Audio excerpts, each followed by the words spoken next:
O Por Todos os Cantos de hoje está numa pegada mais esportiva. Vamos conhecer alguns esportes aquáticos que dão para praticar em Sanja. E para isso, começamos nosso trajeto em São Francisco Xavier. Então, simbora nessa viagem com a gente?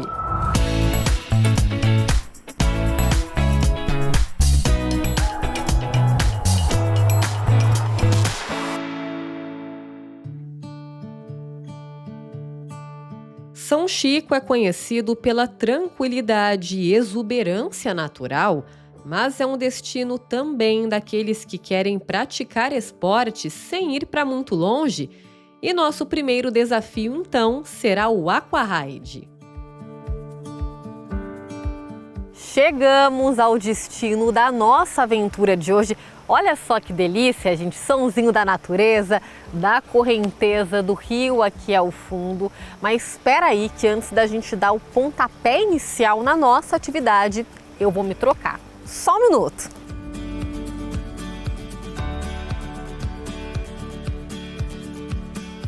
Definitivamente trajada e com os equipamentos de segurança. Roupa especial, capacete, colete salva-vidas e caneleira, que neste caso também é flutuante. Agora vou ouvir as orientações do Carlos, que vai nos guiar hoje. E vocês estavam curiosos para saber o que a gente vai fazer hoje? Pois eis aqui o nosso instrumento, é um bote, a gente vai praticar Aquaride, não é mesmo, Carlos? Nosso condutor de hoje. E você vai passar algumas instruções pra gente, né? Isso. Bom, já que Aquaride significa cavalgar nas águas, é natural que a gente tenha uma posição montada. Hoje, praticamente, você vai utilizar duas posições. Tem a posição 1, que é a posição quando a gente está estacionado na margem, esperando o meu chamado para ir para a correnteza. E a posição 2, que é a posição de maior equilíbrio, que é centralizado aqui no bote, com o queixo mais ou menos entre a alça aqui da pega do bote, mãos e pernas dentro da água.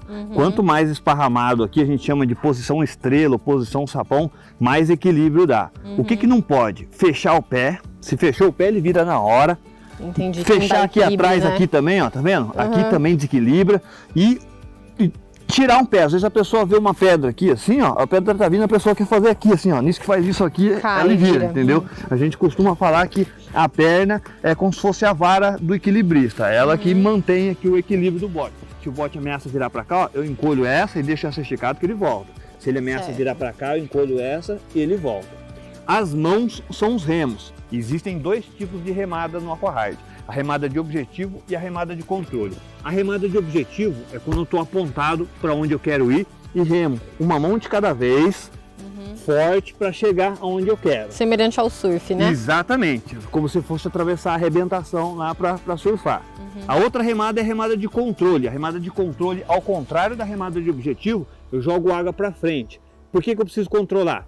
Eu preciso sempre colocar o bote de frente com a correnteza. Se ele entrar de lado na correnteza, ele vira. É que nem barco na onda. Se o barco tem que furar a onda, se ele entrar de lado, a onda vira ele. O Aquaride, mesma coisa. Aí o rio, ele nunca vai querer deixar você de frente. Se a correnteza, a linha d'água está aqui, por exemplo, ele vai querer virar você meio de lado. Nisso você faz uma remada de controle, jogando água ao contrário, ele retorna, entendeu? Ele vira para o outro lado, você quer mandar para cá, você joga a remada de controle, ele retorna. Você pode utilizar a remada de controle junto com a remada de objetivo. A remada de controle você faz sempre para o lado que você quer virar. E a remada de objetivo para o lado que você não quer virar. Aí você pode fazer essa virada aqui. Nesse trecho que a gente vai passar 6 corredeiras. Cada corredeira, antes de cada corredeira a gente vai parar, aí eu vou me posicionar, eu e o Rogério no meio da corredeira, e eu vou chamar você. Aí eu vou chamar pelo apito. Um apito, pode vir. 2 apitos, atenção. Às vezes a pessoa começa a corredeira e na hora ali da ansiedade ela fica aqui na frente, está muito na frente, ou fica muito atrás. Aí eu vou dar um toque, corrige a posição, abaixa a perna. Daí eu sempre dou esses 2 apitos. 3 apitos, parou, deu ruim, nunca usamos. Tá. Nunca usamos, mas espero que não seja hoje também. Só para saber. Em caso de queda na corredeira, virou o bote, primeira coisa que você tem que ter em mente, então, para mim aqui atrás, né? não ficar de pé na água. Você tem que ficar no nado defensivo, que é barriga para cima e pé para cima, entendeu? Tá. Você não pode ficar de pé, porque depois de cada corredeira vai ter uma parte calma.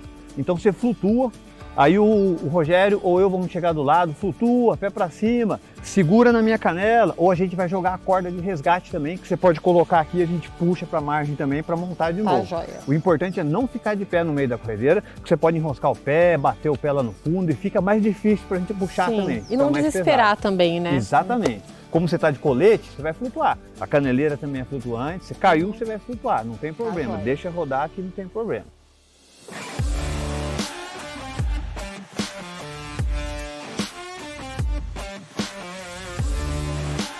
E lá vamos nós! A água estava gelada, viu? E no começo foi o momento de sentir o rio do peixe e me adaptar ao bote, que é leve e bem fácil de virar. O aquaride, gente, significa andar sobre a água e consiste em descer as corredeiras dos rios sobre o bote. No começo fiquei um pouco tensa, confesso, mas depois fui pegando o jeito.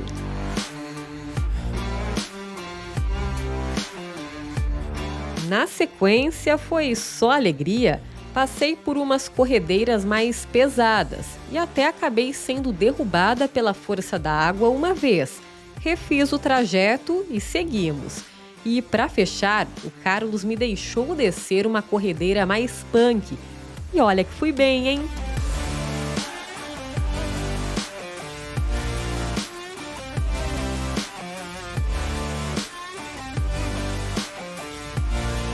Fim da aventura, ao todo percorremos 1,5 km e foi diversão na certa.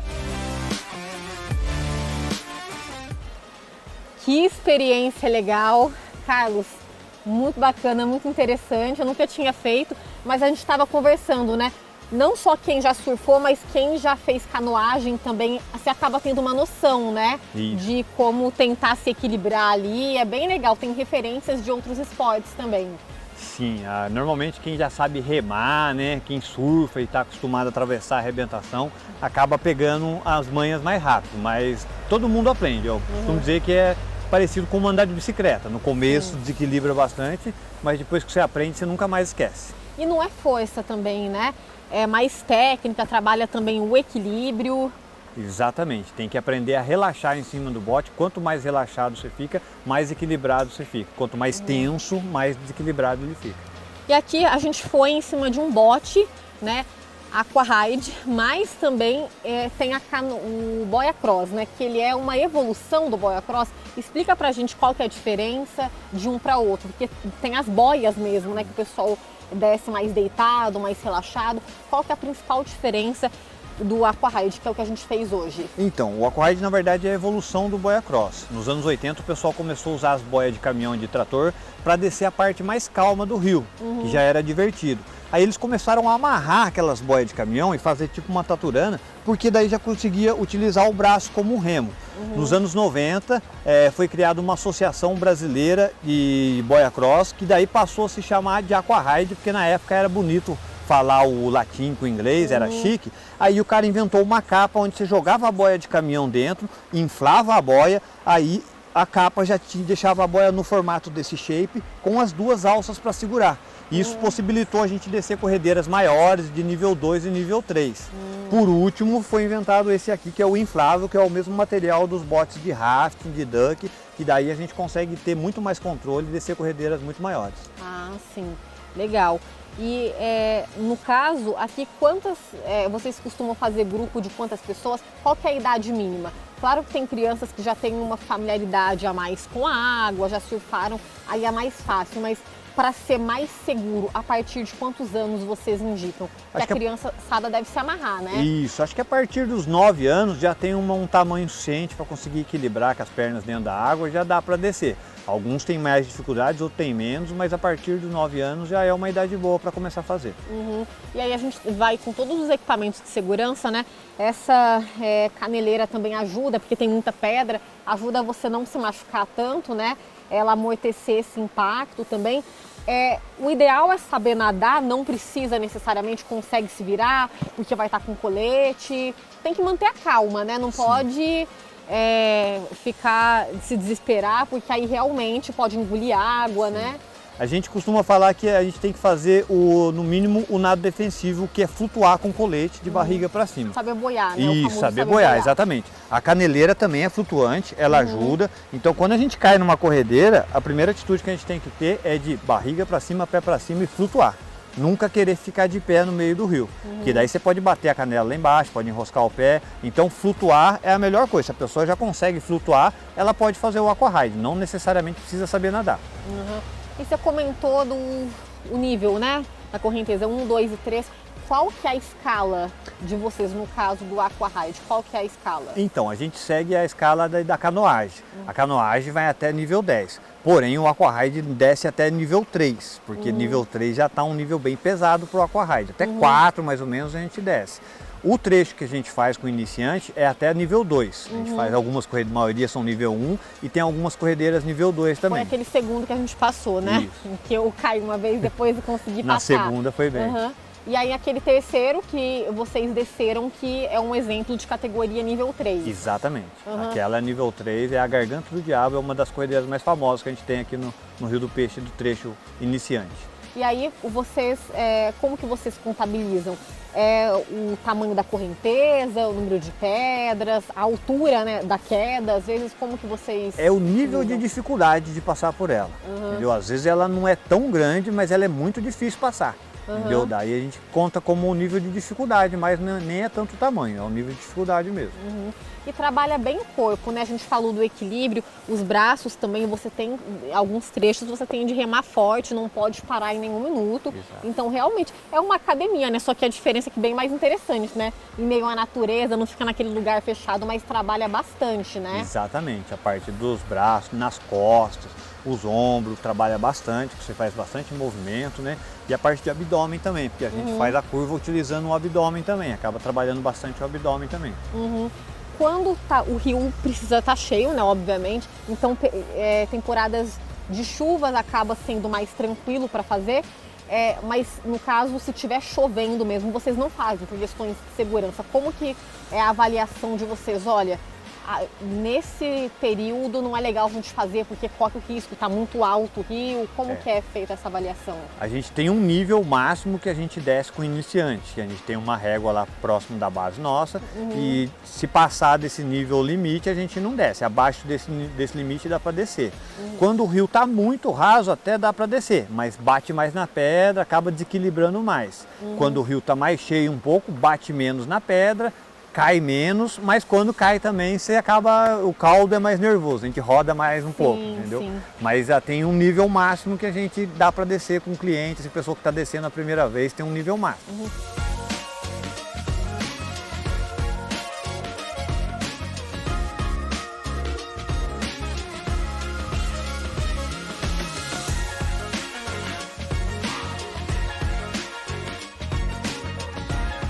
Demais, né? Mas não para por aí, minha gente. No próximo bloco, vocês vão conferir minha experiência numa canoa havaiana. Voltamos já!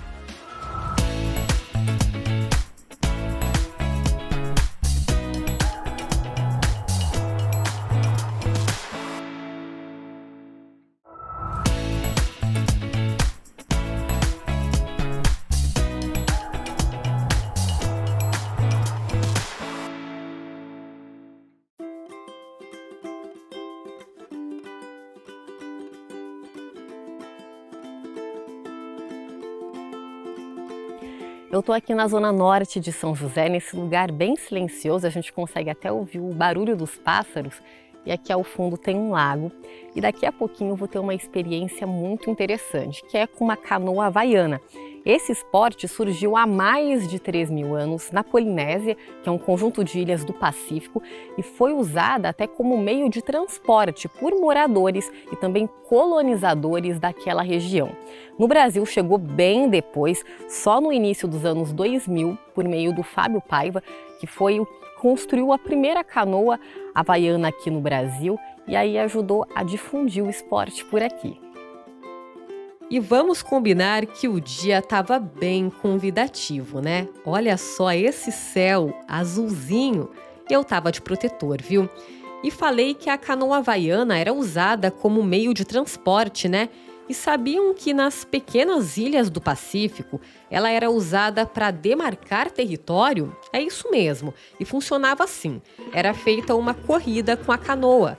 Quem chegava primeiro ocupava o território. E quem perdia tinha de sair à procura de outro ambiente para viver. O Murilo foi meu professor da vez. Ele é competidor da modalidade e, antes de tudo, me passou as instruções. Eu vou dar esse remo para você hoje, que é o remo mais para iniciante, tá? Geralmente a gente usa esse remo aqui de carbono para a galera que já tá remando mais tempo, mas para a primeira aula que a gente dá para a galera inicial de plástico, vai bater, então é mais seguro, tá? Então é o seguinte, você vai começar no nosso C1 hoje, só para poder dar uma remada. É uma canoa, como eu falei, a gente utiliza ela mais pra galera que já tá remando, já tá praticando esporte, mas nada impossível da gente também praticar, tá? Como eu falei, ela tem chance de virar, é mais fácil de virar porque o flutuador, a ama, né, ela é bem mais leve, mas eu vou colocar uma água ali, garantir que não vai virar, tá? Então, o seguinte aqui na OC1, tá? Tá vendo que tem uma curvinha? Sim. Pra frente mesmo, tá? Não é pra trás, é uma curvinha pra frente. A mão de baixo aqui, ó, uns 2 dedos acima do final da pá. Tá? E mão de cima, por cima da empunhadura. Beleza? Pode ser que quando você começa a remar, essa mão aqui, ó, comece a subir. Não deixa não, volta lá pra cá, pra você ter o melhor controle do remo, tá? Aí volta de umas 10, 12 remadas ali, eu vou até te auxiliando ali no início.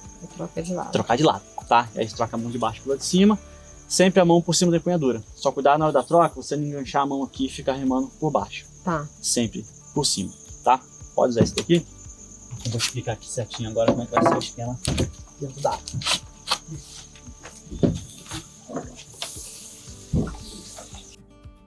E antes de iniciar, o Murilo colocou água dentro da ama para deixar mais pesado e evitar que a canoa vire. E a função deste elemento é justamente esse: estabilizar a canoa.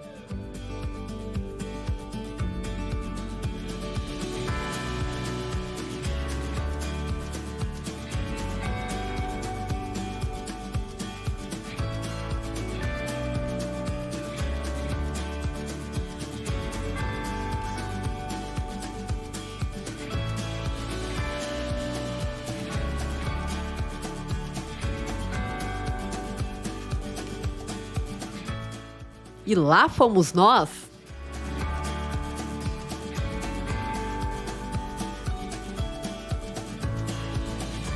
Quando você está remando, é preciso ter concentração e também uma consciência corporal, contrair o abdômen e muita força nos braços. E não adianta remar depressa, sabe? Tem que ter noção de cada movimento.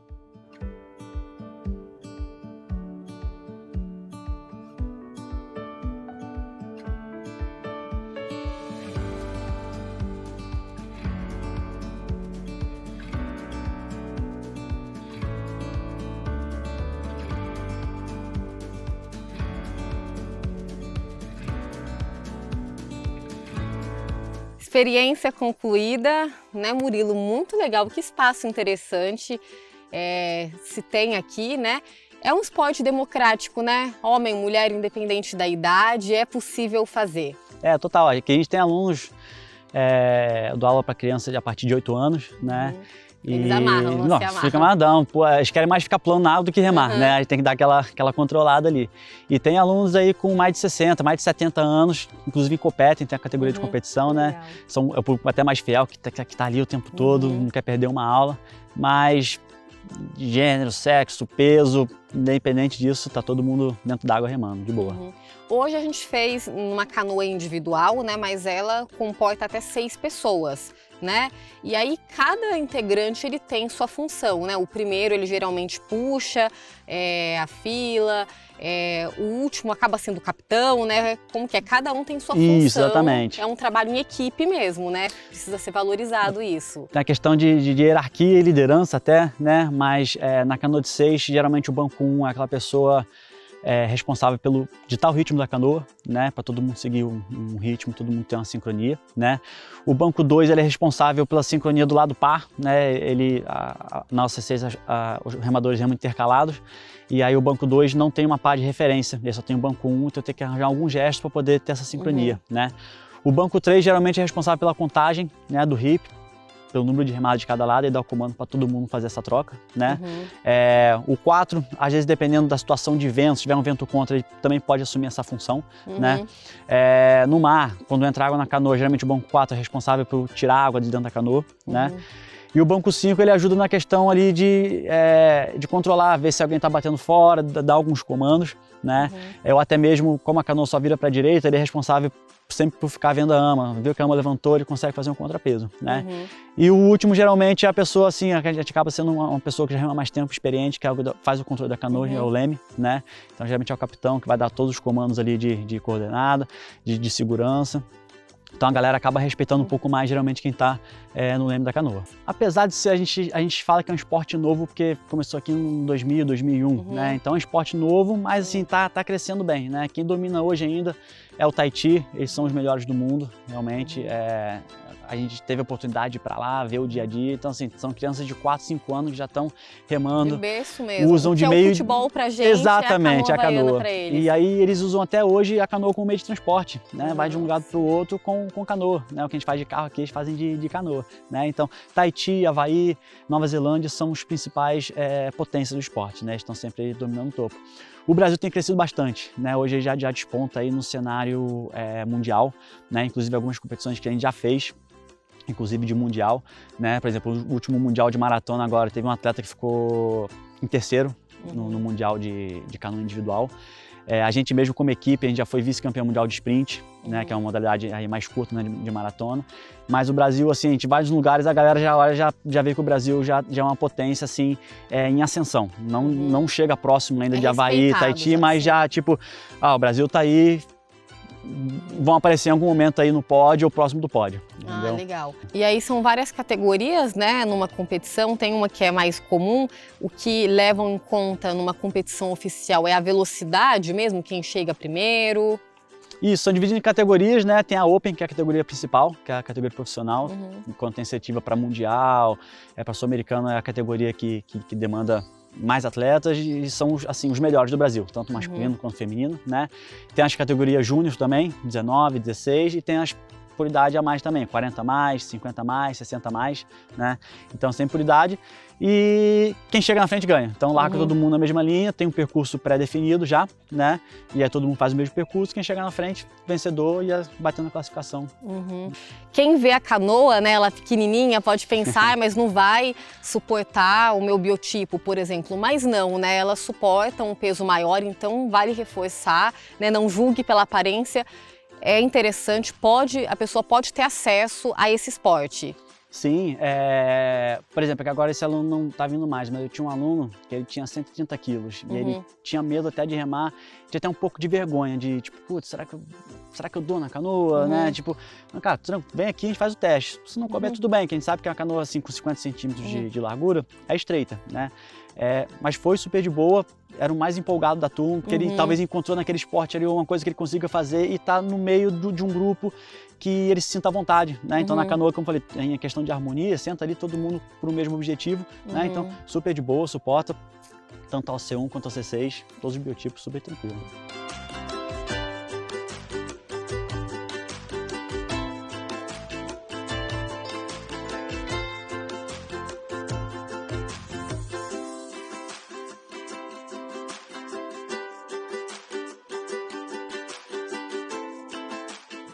Mais um Por Todos os Cantos concluído, agora fechando com chave de ouro com a canoa havaiana, nesse lago belíssimo, nesse dia lindo, maravilhoso. Eu sou suspeita para falar, eu adoro esse tipo de coisa, esse tipo de esporte aquático. A gente foi, a nossa primeira experiência em São Francisco, né? Aquaride, como é conhecido popularmente, uma experiência bem interessante no Rio. Até então tinha sido inédita. A canoa havaiana eu já tive a oportunidade de fazer no mar, só que é sempre uma coisa nova, né? Ainda mais nós que não somos profissionais, então sempre dá ali aquele frio na barriga, né? Você tem que se preocupar com o equilíbrio, em trabalhar muitas coisas, em remar, focar naquilo que você se propôs a fazer. E é isso, gente. Eu acho que a gente tem que buscar a qualidade de vida, né? A gente viu tanto no aquarride quanto na canoa havaiana, que são esportes democráticos, independente do porte físico, da idade, é possível fazer. Eu acho que o mais importante é buscar cada vez mais você superar seus limites, ter qualidade de vida, fazer uma coisa que te faz bem, que te dê prazer. É uma terapia mesmo. E é isso, e a gente se vê no próximo programa. Até mais!